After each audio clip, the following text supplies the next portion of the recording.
Welcome to Tassie's Football Fix for another week. I'm Damien Gill from FFT, and as always, I'm joined by Alex Luttrell from the Mercury to talk through a big week of football in Tasmania. Well, Alex, South Hobart bolt further ahead after round 7. Yeah, fantastic win for South over the weekend, mate. We'll get to that one a little bit later, but first off, Zebras getting up 4-0 over the weekend. Huge win. John O'Laddick scoring the first, Lazinski getting the second.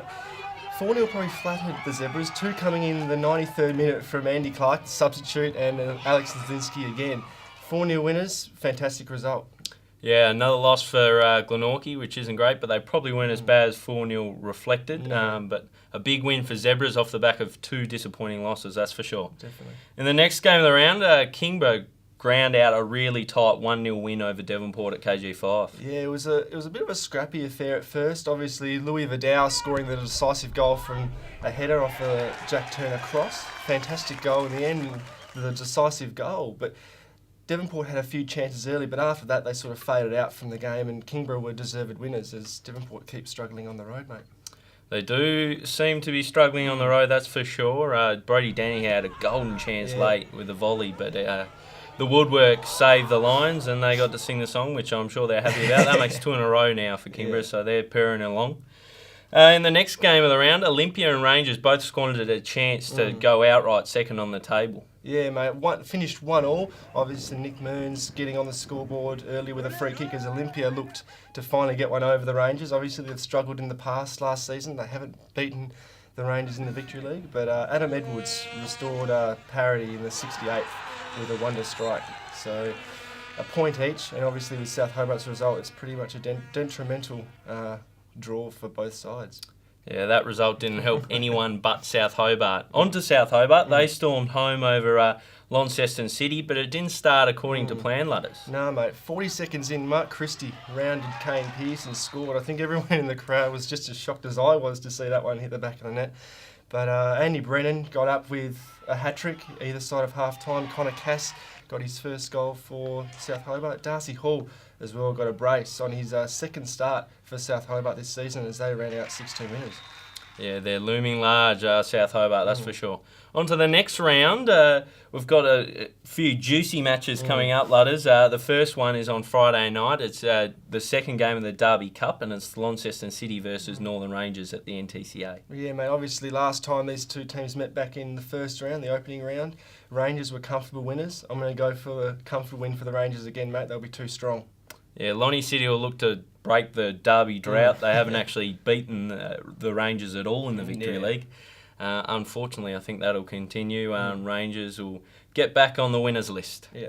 In the next game of the round, it's on Saturday, and it's Kingborough hosting Olympia down at the Lions' Den. They'll be looking for 3 in a row, which has been pretty rare for the Lions in the Victory League. Do you think they can do it, Ludders? I don't think so. I reckon Olympia are going to get up down at the Den, mate. Obviously, they've lost Alex Holmes and Will Roberts, 2 of their key defenders. Huge losses to the World Cup. They've gone over to Brazil to enjoy that. So it'll be interesting to see who lines up in defence for Olympia, how Glenn McNeil manages that. But I reckon they'll be comfortable winners on the day.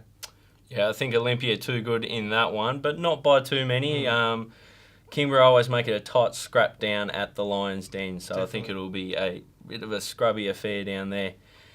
Well, in the next match of the round, Ludders, Tilford Zebras travel up to the northwest to play Devonport at their Fortress Valley Road. And this week it's quite a special match for the Zebras. It's the last match for one of their favourite sons in John O'Laddick, and we caught up with him a bit earlier to get his thoughts ahead of the big match. Well, Jono, it's been a great few seasons at the Zebras. Vic Shooting winner in 2011, runner-up in the Best and Fairest last season. Any regrets? No, not at all, mate. I've thoroughly enjoyed my time playing in Hobart. It's been great. Yeah. What was your highlight at the Zebras and playing in Hobart in general? Highlight for me, I think, was in 2004 when we won the premiership, and that was my first premiership at senior level. Yep. So that would be definitely the most memorable. Yep. Obviously, going to Queensland, whereabouts are you going to be stationed? I'll be on the Sunshine Coast, which is an hour north of Brisbane. Yeah. I'll be playing up there, and it's mainly a living choice, not so much football. Yeah. So Who are you going to be playing for, Woombye again? yes, Yeah. at Woombye Snakes. Yeah. Obviously, last season the Zebras came pretty close to a premiership. Was that perhaps a bit disappointing not to get up that season? Yeah, it really was. We had a really good squad, which you have done over the past 4 or 5 years, as you know. Yeah. But yeah, I mean, a few games cost us in the end. I think silly results which we should have won. How would you like to go out this weekend against Devonport, score a trademark free kick? That'd be nice. But I think I have more enjoyment actually setting up the goal. So I mean, if I can hit one from a little way out and it goes in, that'd be great. Yeah, I mean, a win would be great too. No worries, mate. Cheers for coming on. It's been a Cheers. pleasure watching Thank you play. you. Have a Thanks, good one. mate. Cheers. Well, Ludders, I think the Victory League and Tilford Zebras will certainly miss John O'Ladich. Yeah, definitely, mate. But I reckon they'll send him off in style and get the win up at Valley Road. A rare one, obviously. Only 2 teams have won up at Valley Road this since the inception of the Victory League. Yeah, the Devonport team certainly make you grind out a win up at Valley Road, but Yeah. I think the Tilford Zebras, with John O'Ladich leaving, I think they'll rise to the occasion and get up over the Strikers. Yeah, definitely. In the last game of the round, well, all of a sudden, it seems like it might be the most intriguing one of the lot. Glenorchy Knights are going to travel to Darcy Street to take on South Hobart.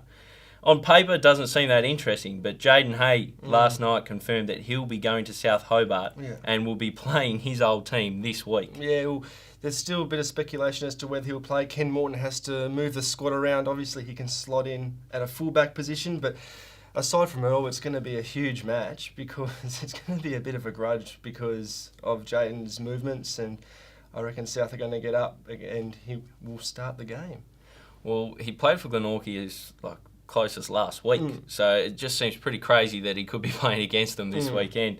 But I agree with you. I think South Hobart will get up. It'll be interesting to see him playing against his old teammates and the angst in that one, and also against his old coach, which happens to be his father. So there's a whole lot going on in this one, Ludders, but I think South Hobart will run out comfortable victors. Definitely, mate, definitely.